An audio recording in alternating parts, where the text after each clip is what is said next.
by his peers at the head of his corporation last Saturday at the end of the extraordinary and elective General Assembly, which lasted 27 hours. On to South Africa, more than a third of all COVID-19 cases in Africa have been in South Africa, and numbers are surging with the emergence of a new variant of the virus. But unlike some other badly hit countries in the world, South Africa is yet to start its vaccination program. Stay tuned for the full edition of these stories and more.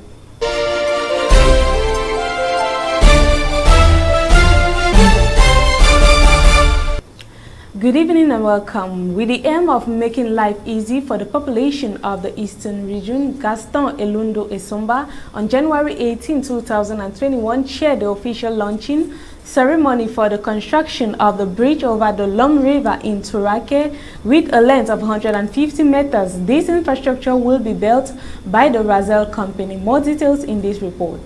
9 billion is the total amount that will crack down on the construction of new infrastructures in the locality of Turake, located in the region of Eastern Cameroon, to facilitate the movement of people and goods. This project was born after the signing of an agreement between Electricity Development Corporation and the Razel Group. The works of this large site consist of the construction of a bridge, a landing stage, a livestock park, and a 15-kilometer long road between Batare Oya and Turake, where officially started on Monday, January 18, 2021, by an official ceremony of laying the first stone by the Minister of Water and Energy, Gaston Elundo Esomba. Funded by the French Development Agency, this project will begin with the construction of the bridge over the Lom River. This Turake bridge is welcome for people who had difficulties in evacuating their products from the fishing activity that developed around the dam as soon as it was impounded. For Electricity Development Corporation, the construction of the Turake bridge contributes to the implementation of the environmental and social management plan of the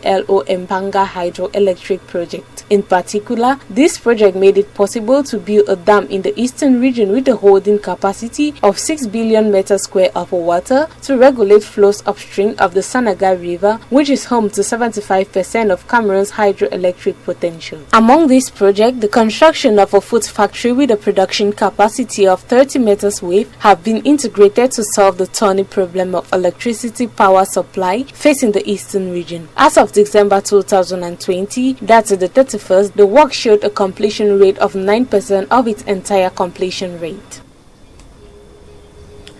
As announced earlier in the headlines, the Cameroon Association of English-Speaking Journalists, that's CAMASEARJ, has called on abductors of a Fong John Ngum journalist working with DEFCAM Radio in Bamenda, chief town of the Northwest region, to release him in a release signed Wednesday, January 20, 2021 by Jude Viban, national president of CAMASEARJ. He says CAMASEARJ find these kidnaps and other assaults on the freedom of the press and of course the right of media professionals to practice without fear and favor threats and molestation, kidnapped by unidentified gunmen at the Tarikon neighborhood in Bamenda Northwest region Wednesday, January 20th. As he set out for work, CAMASEARJ regrets that there are no traces to find the journalist. It is particularly worrisome that his abductors have not maintained any contact with his family or friends, thus fueling all forms of suspicion. Kidnapped in Bamenda Northwest region of Cameroon, noted for an armed conflict since 2017, CAMASEARJ considered the abduction as part of a systematic degeneration of moral values in Cameroon. Jude Viban therefore called for the immediate release of Fong John Ngum, who is a co-presenter of the program Press and Associate on DEFCAM Radio and a worker at the Bamenda Regional Hospital.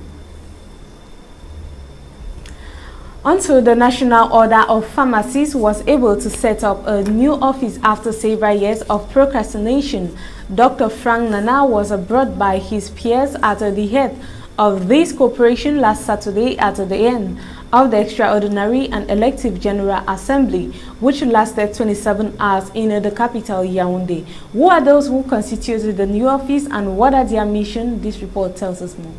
Dr. Frank Nana, 46, is the 10th national president of the Cameroon Pharmacists Order. He was elected by his peers after 2 days of intense work, an assembly chaired by the Secretary General of the Cameroonian Ministry of Public Health, Professor Louis Richard Njok. He replaces in this post Professor Prosper Hiak, who reached the end of his term in 2018. During his 3-year term, the new president will be accompanied by his vice president, Dr. Issa Hamajoda, and by the General Secretary, Dr. Thomas Labnet, and the Treasurer, Dr. Helen Som. In his speech, Professor Louis Richard Njok gave some recommendations to the new office, like the implementation of the universal health coverage from the first quarter of this year 2021. He also recalled the efforts made by supervision to smooth out differences and promote the holding of this assembly, which is part of a construction dynamic. The Secretary General of the Ministry of Public Health specified, with regards to an assistant judge to be increasingly young, that the Order of Pharmacists is a professional body which should be characterized by 2 essential concepts: ethics and deontology. According to the Vice President, Issa Hamajoda, in his speech on Cameroonian state-owned media last Monday, the electoral process has been interrupted for more than 2 years because the colleagues could no longer agree. This time, thanks to the Minister of Public Health, who is their supervisor, the various parties in conflict have finally tuned their violence for the organization of the elective General Assembly. The latter have expressed a strong desire not to leave the convention center until the council office has been elected. In addition, the elected president placed this election under the sign of reconciliation of the gathering of all pharmacists, but also of the health of the population. He insisted that pharmacists' mission is to participate in pharmaceutical and health education in the fight against the illicit sale of drugs and the illegal practice of pharmacists in Cameroon. Can we say that the remedy has been found for the major wounds in the medical sector? More than to hope. It should be noted, however, that out of nearly 2,000 members of the order spread over the 10 regions of the country, more than 900 are up to date and participated in the ballot for the election of the new office, for which 9 candidates were received for this post of president. According to figures from the Minister of Commerce, Luke Marguam-Baga Atangana, Cameroon imported between 2015 and 2018 372 billion CFA francs of pharmaceutical products. Despite this, it should be remembered that Cameroon is not immune to the illicit trade in pharmaceutical products. According to the same sources, more than 40% of the drug market escapes the official circuit.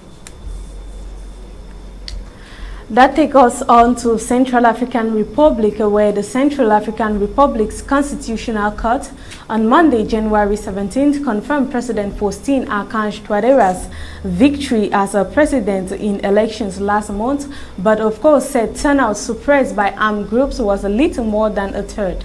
Chief George Daniel Dalang, validating results that gave Touadéra 53.16% of the vote, said the 63-year-old is proclaimed to be re-elected president. The court put the turnout at just 35.25%, a figure affected by the inability of many voters to cast their ballot. The runner-up was former Prime Minister Anicet Georges Dologuele with 21.69% of the vote. Touadéra, a technocrat whose background is in mathematics, first took the helm in 2016 after a civil war that left thousands dead and drove hundreds of thousands from their homes. 2/3 of the impoverished country is in the hands of armed groups, and Touadéra relies on help from the United Nations peacekeeping forces and military support from Russia and Rwanda.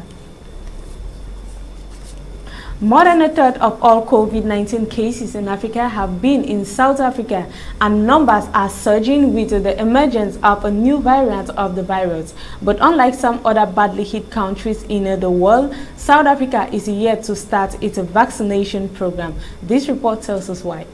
President Cyril Ramaphosa says South Africa has so far secured 20 million doses due to be delivered in the first half of 2021. But there is no detailed timeline for a program aiming to vaccinate as many as 40 million people. South Africa has been seeking to source vaccine in 3 ways: via the World Health Organization-backed COVAX scheme, via arrangements made by the African Union, and through bilateral contacts with vaccine manufacturers. COVAX is a global initiative in which countries pool pool their resources to support the development of vaccines with a view to ensure that all countries receive a fair supply of effective vaccines. South Africa expects to acquire doses for around 10% of the population through COVAX, as has been told it will receive them from April through to June. The African Union established the African Vaccine Acquisition Task Team last year 2020 to source vaccine doses for the continent, but it appears the vaccines won't be available for several months. The health minister says it has a bilateral deal with the Serum Institute of India, the world's biggest vaccine maker, for 1.5 million doses. It expects to receive the first batch of 1 million doses of the Oxford AstraZeneca jab later this month and the rest in February. The country wants to vaccinate healthcare workers initially, but with the number of workers estimated at 1.2 million, the first batch doesn't look like it will be enough. There's been concerns that many poorer, less developed countries are being left behind in the global competition to secure vaccine supplies. However, critics suggest that South Africa, as the richest country in Africa, should not be in this position. Dr. Anbam Pile, Deputy Director General at the Ministry of Health, says the country was in touch with manufacturers as far back as last September.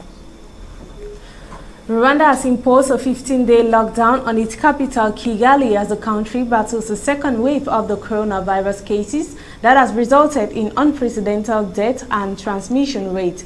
This is the capital's second lockdown since the outbreak of the pandemic in March. The government had earlier in March enacted a countrywide lockdown that lasted 45 days. In a statement on Monday night, the government said all movements outside homes in the capital, Kigali, will require an approved permit from the police except for essential service providers. Travel between Kigali and other provinces and districts will not be permitted except for essential services and tourism. Tourists must have COVID-19 negative certificate. Public transport is also prohibited, and all employees in public and private sectors shall work from home except for those providing essential services. Places of worship and learning institutions and schools will also be closed. The government has also increased the hours of a nationwide nighttime curfew, which will now start at 6 p.m. local time to 4 a.m. Coronavirus cases are on the rise in the country. Officials said 61% of the new cases since the new year 2021 were recorded in Kigali. The country has so far confirmed 11,259 cases with 146 deaths, according to a tally by Johns Hopkins University. Thanks for staying tuned until tomorrow. We urge you to stay in the company of Le Journal de 20h. Have a good evening and a good night.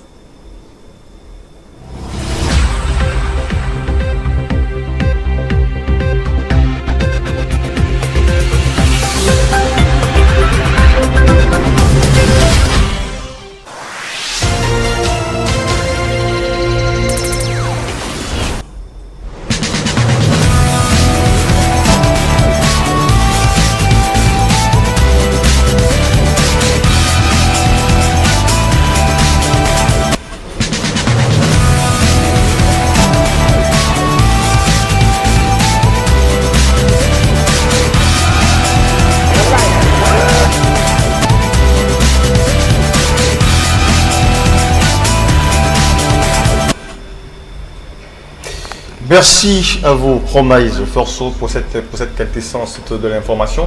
En langue anglaise, sur Reflet d'Afrique Télévision, on retient de ce résumé de l'information en anglais que le monde bouge, l'Afrique évolue. Le Cameroun, lui également, sur Reflet d'Afrique Télévision, vous délivre le meilleur de l'actualité en son et en image.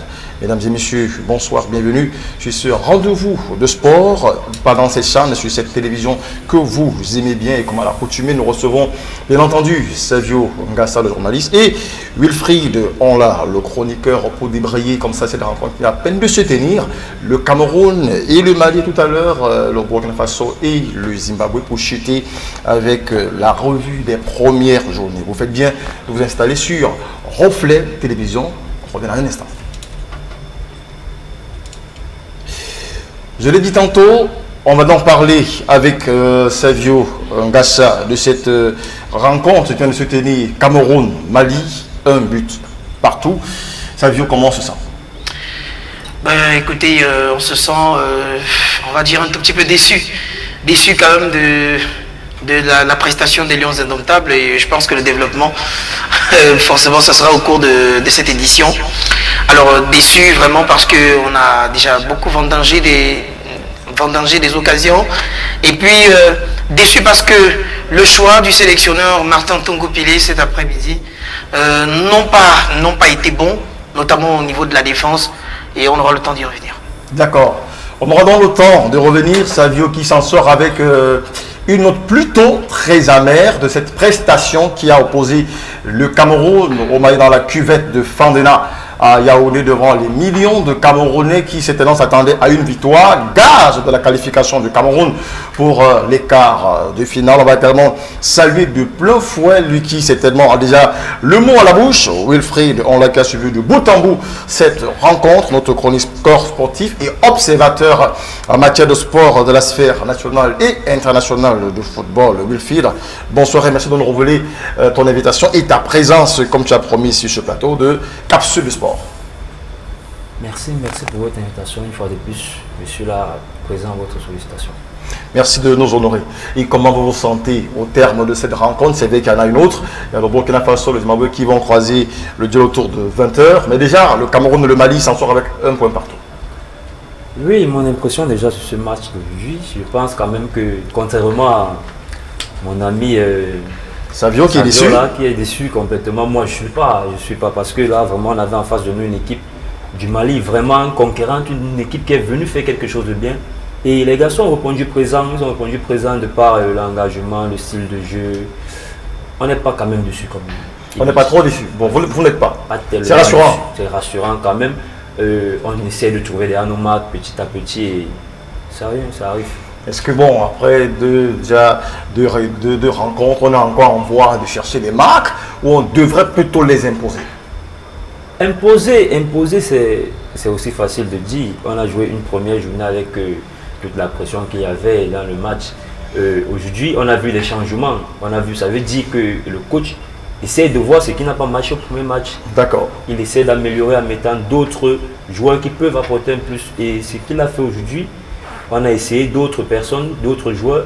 On n'est pas déçu. C'est un Mali quand même qui était très conquérant, qui avait envie de gagner, sachant que le troisième match pour eux devait juste être une formalité, essayer de faire un turnover et faire profiter tout le monde aussi. Donc on ne va pas dire être très déçu par la prestation des Lions Indomptables.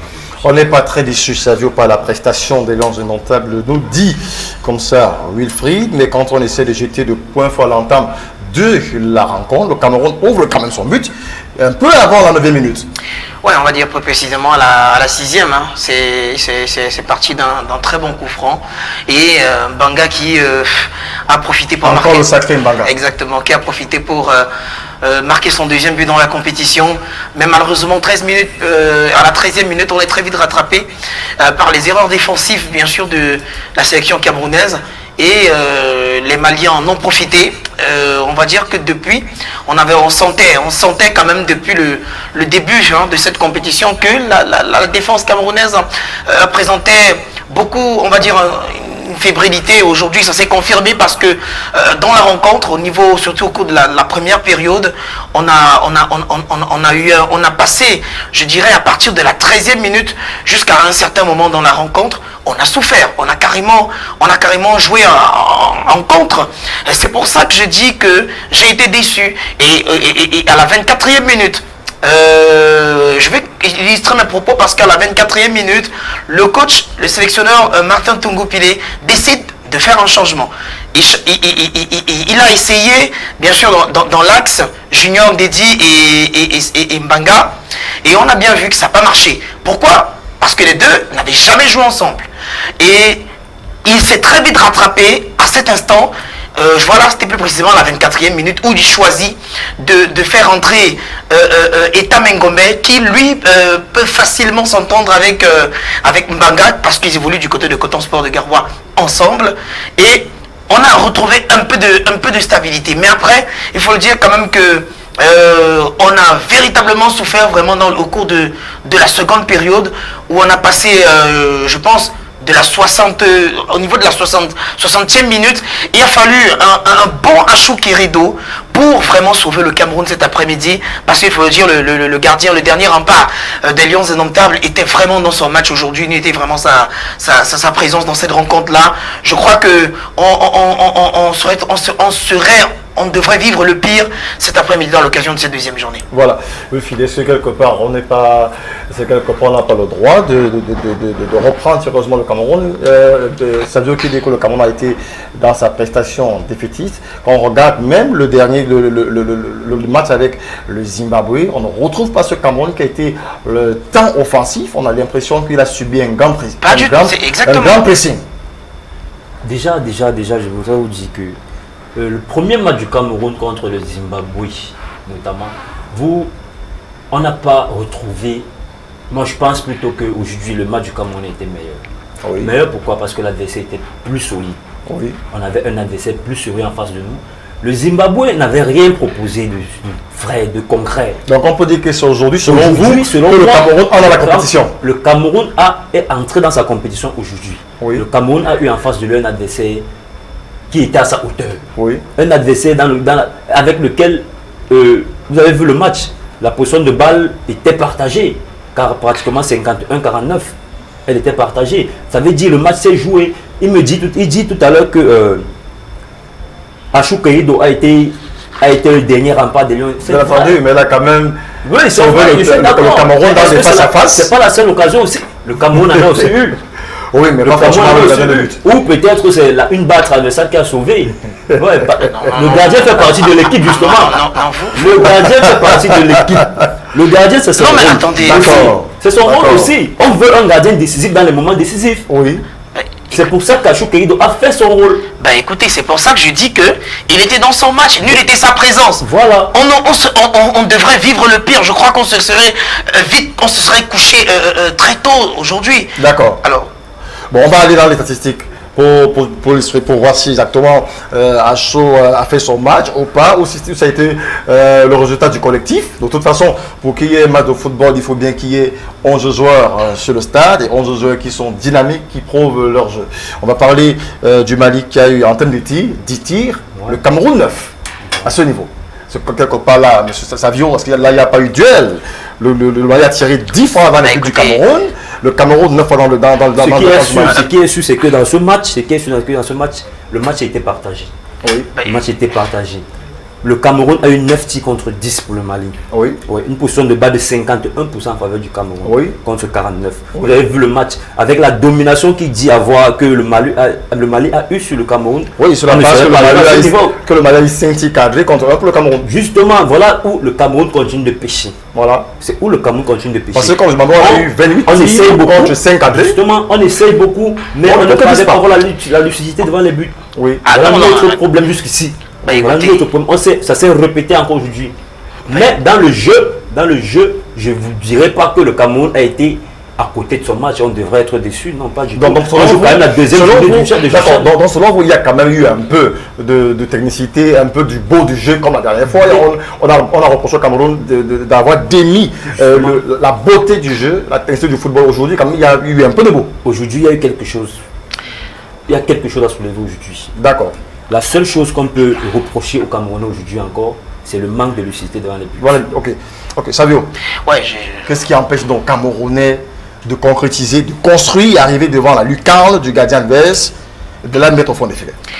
La dernière fois, quand nous avons fait ce plateau, après ce plateau, nous avons conclu que le Cameroun devrait travailler au maximum devant les buts. Et on voit qu'on a encore péché aujourd'hui. Mais en outre de ce péché que l'on avait déjà identifié, on peut se rendre compte que le Cameroun a présenté véritablement, et je répète et j'insiste là-dessus, de véritables problèmes défensifs, de lacunes défensives, au point de mettre les Maliens qui étaient en confiance. Quand, à la 6e minute, il y a ouverture du score, sérieusement, c'est vrai, il n'y a même pas eu le temps de jubiler. Pour mon sentiment, à mon sentiment, je dis, à mon sentiment, à ce moment-là, le Mali était un tout petit peu perdu. Oui, mais maintenant, je crois que dans cette rencontre, les Lions indomptables ont donné le fouet pour se faire battre.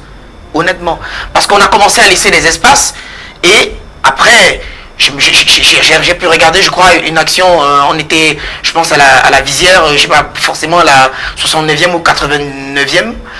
Il y a un joueur malien qui récupère le ballon, est tellement en confiance, il me dribble 3 joueurs, coup sur coup.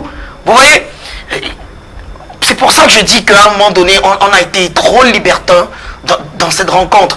Et au point de donner la confiance aux Maliens. Certes, Wilfried. Non, pas du tout, je ne suis pas d'accord avec ça. Non, sérieusement. D'accord, Wilfried, tu vas t'exprimer, laisse ça à l'autre. Wilfried, lui, il se base sur des tirs.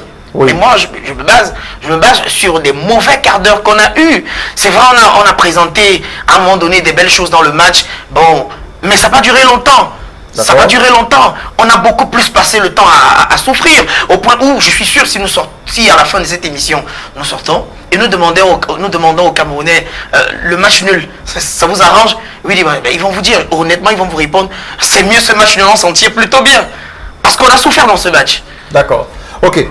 D'accord. Tu sembles contester les propos de Savio. Je ne conteste pas les propos de Savio. Parce qu'il est bien vrai que le Cameroun a eu des quarts d'heure où ils ont souffert. Oui. C'est vrai, c'est normal, ils ont souffert. Oui. Tout comme les Maliens. Oui. Tout comme les Maliens, c'était une rencontre disputée. Oui. C'était une rencontre dans laquelle chacun voulait se mettre à l'abri. D'autant plus qu'on continue avec les chiffres. On a le Cameroun chacun veut se mettre à l'abri. Il y a le Mali qui a eu 311 passes. Le Cameroun qui a eu 326 passes sur le terrain. Voilà. Et combien de pourcentage de réussite? Voilà, le Mali qui a 63%, le Cameroun 66%. Voilà. Donc, à dire que le jeu était au rendez-vous. Oui. C'est vrai, le Mali a été plus direct. C'est-à-dire, le Mali a été plus direct. Ils ont eu plus d'occasions franches contre le Cameroun. Oui. Mais dans le jeu, je dis, dans le jeu, le Cameroun a montré quelque chose de mieux aujourd'hui. De mieux aujourd'hui par rapport à ce qu'on a montré contre le Zimbabwe. Contre une équipe qui a été incapable d'aligner, vraiment, je vais dire, le Zimbabwe n'a rien proposé. D'accord. On a joué contre le Mali conquérant. Ça veut parle d'un problème de faute défensive. Il parle d'une défense qui... Oui, une défense qui était parce que quand même dans les sondages, on parle de 21 fautes commises par le Cameroun et 28 fautes bizarrement commises par le Mali. Voilà. Ça revient encore à dire que le Cameroun, même jusque-là, le Cameroun est au-dessus du Mali. Oui. Voilà. Maintenant, les fautes en défense, oui, le coach a voulu tester autre chose aujourd'hui. En entrée de jeu, il a voulu tester autre chose. Il s'est rapidement rendu compte que là, attends, c'est une erreur qu'il est en train de commettre. C'est une erreur qu'il est en train de commettre. Il a rapidement rectifié le tir. Jusque-là, on a encaissé un but. Oui. C'est vrai, on a concédé quelques occasions, quoi. Je crois 5 occasions. 5 occasions, oui. On a concédé 5 occasions franches. J'arrive pas à comprendre quand vous allez jusqu'à me dire que la défense du Cameroun était complètement à la traîne. Non, pas du tout. Non, on était à la rue, il faut le dire. Non, pas du tout. Pas totalement à la rue. Monsieur Onla, je tiens à préciser quelque chose. Je pense que dans cette rencontre, ou alors même lors du premier match, on est aujourd'hui à la deuxième journée, voilà. On est dans une compétition majeure. Et aujourd'hui, vous me dites qu'on cherche encore notre équipe. Mais c'est un problème. Je vais revenir à ça. Je vais revenir à ça. C'est un problème pourquoi? C'est un problème. C'est un problème pourquoi? Pour quelle raison c'est un problème? Le Cameroun, vous connaissez toute la préparation que le Cameroun a eue. Bien sûr. Tu sais à quel moment Maté Tongopula est arrivé dans cette équipe nationale. Bien sûr. Tous les bouleversements qu'il est venu avec. Oui. Il est combien de temps pour préparer une équipe? Une vraie équipe, combien de temps? Il essaie encore de trouver l'ossature, c'est normal. Qu'il maîtrise. C'est normal, il essaie de trouver un bloc qui aille avec les joueurs. Est-ce qu'on peut dire ici que Maté Tongopula a joué combien de matchs de pré-CHAN? Il a joué 3 matchs de pré-CHAN. Moi, je pense qu'il est possible de trouver un groupe réellement soudé avec un style de jeu. Il a joué 3 matchs de pré-CHAN, il a joué un match contre un club de Ligue 1. Mais moi je pense que vous êtes en train de donner. Je suis en train de vous êtes en train de donner une porte de sortie pour excuser. Pas du tout, je suis pas en train d'excuser, je suis en train de dire que nous ne pouvons pas chercher aujourd'hui et dire que le Cameroun devait être à 100% après 5 journées. D'accord. C'est impossible. 3 journées de préparation, c'est impossible. C'est quelque part, c'est pas aussi trop absolu et très rude de vouloir cirer un peu les taux ce matin, Tongopula qui a eu une préparation assez rude avec un groupe qu'il ne maîtrise pas et qu'il essaie de mettre en confiance d'abord les uns les autres et également avec lui-même. Bah écoutez. Tout à l'heure dans tes propos, tu viens de dire que peut-être celui qui est entré à la Poulouse n'était pas en phase avec son coéquipier. Moi je pense, sans être entraîneur, oui. Mais moi je pense que quand on est entraîneur de football et quand on est sélectionneur, ça veut dire que tu as la charge de mettre plusieurs joueurs des clubs ensemble. Cependant, la position de groupe vient pendant qu'on joue ensemble. Exactement, ben écoutez, mais attendez, mais tu as eu très peu de temps, mais il faut te baser quand même sur certaines choses. Tu as des gars qui jouent ensemble, tu as près de 4 ou 5 joueurs. Ah écoutez, non, tu as plus de 4 ou 5 joueurs dans ton effectif qui jouent dans le même club. Oui. Peut-être, certes, mais on peut s'appuyer au moins sur ça. Coton Sport de Garoua, non, franchement, surtout dans le plan défensif, surtout ce plan défensif, c'est des endroits névralgiques. On ne blague pas avec ça. Donc tu prends le risque de faire jouer quelqu'un, deux personnes qui n'ont jamais joué. J'ai même pas eu l'impression qu'on les a déjà testés à l'entraînement un jour. Parce que si on les avait testés à l'entraînement un jour, je pense pas qu'on devait se retrouver dans ça. Non, mais sérieux, je pense pas que ça a été testé. Non, je pense pas que ça a été testé. Parce que ce qu'on a vu avec Junior Dedi et Mbanga dans l'axe, c'était du n'importe quoi. Non, mais cependant, c'est Mbanga qui est le meilleur buteur au Cameroun. C'est lui qui a mais attendez. Ça veut dire qu'il a reçu quand même. Qu'est-ce qui ne va pas avec les attaquants en passage au point où les défenseurs deviennent les meilleurs buteurs. Vous avez un problème défensif, mais vous soulevez aussi un problème offensif. Ce n'est pas des questions. Je crois qu'ici, les questions de concrétiser les balles qui montent de la défense de l'attaque. Moi, je pense plus qu'il y a problème au niveau de l'attaque. L'attaque, d'accord. C'est là où on pêche. D'accord. Notre premier match, on a eu quoi, 25 tirs. 28, je crois, 5 cadrés. Oui. Aujourd'hui, on est dans la même chose à 9 tirs, un tir cadré. Oui. Ça veut dire que notre problème, c'est en attaque. C'est le même. Bon, je vais dire quoi. Le problème qu'on a eu à la CAN 2017. Oui. Où notre meilleur buteur, c'était un gars 2. Oui. C'était un gars 2. Vous revenir. Non, bien sûr. Mais nous, on regarde le match qui s'est déroulé. Écoutez. Non, mais sur le match. Vous avez vu le Mali? Le Mali, lors de ses contre-attaques, vous avez vu? Lors des contre-attaques maliennes. Voilà. D'accord. Ça veut dire qu'on a été complètement dépassé par un petit Savio Mbaka se chauffer. Parce que nous avons encore ce petit commentaire à faire dans la rencontre qui va croiser le fer entre le Cameroun et le Burkina Faso, qui sera la dernière rencontre. Comment est-ce qu'il faudrait que le Cameroun prépare cette dernière rencontre? Parce qu'il nous faudra absolument prendre cette qualification, il faudra absolument prendre ces 3 points. Avant de revenir maintenant sur le débriefing des premières journées. On a fini de s'observer. S'il te plaît, Eric, je tiens à dire que nous avons pour le quart de finale, la poule de Japoma. Et si vous suivez mon regard et vous voyez ce que ça veut dire, on risque d'avoir un des deux Congos qui, on sait que ces Congos là ont des championnats un peu plus relevés que le nôtre. Et vous voyez, si vous avez vu le derby congolais, vous avez vu ce qu'ils ont présenté. Attention, ça nous fait encore réfléchir un tout petit peu. Oui.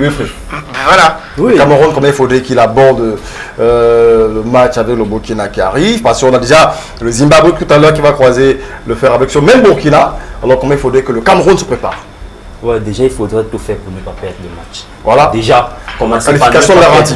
La qualification garantie. Maintenant, essayez de gagner le match si nous pouvons le faire. D'accord. Parce que on ne peut pas se permettre un turnover aujourd'hui. Il ne faudrait plus négocier avec tout. Il faut chercher à gagner le match contre. Parce que en perdant peut-être ce match et que même si nous sommes qualifiés, en deuxième position, on peut tomber sur un Congo. D'accord. Congo qui serait un Congo qui est intrépide. Justement, et là, ça va être très difficile pour nous. Voilà, Savio, comment il faudrait que les Camerounais préparent? Est-ce qu'il faut aller ce soir se lamenter, se dire, on n'a pas réussi, on a manqué, ou il faut redoubler d'ardeur et accroître encore son esprit? Moi, je pense juste qu'il faudrait déjà révisionner la rencontre et voir ce qui n'a pas marché, ressasser véritablement les erreurs. Il est surtout les corriger à l'entraînement. Donc je pense que d'ici là, on a encore quelques jours avant la 3e journée contre le Burkina Faso pour pouvoir ajuster le tir avant de rêver, pourquoi pas, des 8e de finale sur tranquille. On va sortir rapidement avant d'annoncer certainement le grand format du journal qui s'annonce. Comment on devrait lire tous les matchs de poule qui sont passés? On a fini la phase de l'observation, on a fini la phase de concert sur le terrain. Tous les joueurs ont pris acte avec les différentes pelouses. Qu'est-ce qu'on devrait retenir en substance? Est-ce qu'on continue de s'observer ou on donne le tout pour le tout? Déjà, on se rend compte que la compétition est lancée. On se rend compte que la compétition est vraiment lancée. Elle monte vraiment en intensité. Déjà, il y a des équipes qui sont démarquées. Des équipes sont démarquées. La première journée... Par exemple, on a la Guinée-Conakry qui a fait mouche à Limé. Voilà. C'est vrai. Qui a plus de buts. Hein. Qui a plus de buts. Qui a marqué 3 buts. 3 buts, Il voilà. n'a encaissé aucun. Aucun but. Voilà, du coup, et de là, sort même déjà le meilleur buteur. Voilà. Voilà. Donc ça veut dire qu'il y a des équipes qui ont déjà pris la tendance de la compétition. Il faut se jeter tout de suite dans le bain. Le Cameroun a pris le temps de trop réviser, de trop examiner. Mais il est important, il est préférable de monter, de venir tout bas et de monter en puissance. D'accord. Voilà, parce que ça ne sert à rien de monter tout de suite là, gagner 3-0, après arriver au quart de finale, commencer à régresser, ça ne sert à rien. Merci beaucoup, Wilfried. Oui, Savio, on va sortir avec votre dernière prise de parole. Comment il faudrait bien lire tous ces matchs de poule et maintenant voici la seconde phase. Comment il faudrait s'y intégrer. On continue de s'observer ou on Non, traversons d'abord. Traversons d'abord traversons d'abord le fleuve. Il est sceptique. Traversons d'abord le fleuve et on verra la suite après. D'accord. En tout cas, le rendez-vous, lui, il est pris. On continue de regarder l'œil ouvert sur ce chan et on vous donne rendez-vous sur cette capsule de sport pour débriller de bout en bout les performances des joueurs et regarder l'actualité dans cette compétition. Merci de nous avoir accordé votre admirable. Alors, attention, restez scotchés sur la meilleure de télévision, reflet d'Afrique Télévision. Tout à l'heure, vous prenez acte avec le grand format de l'information.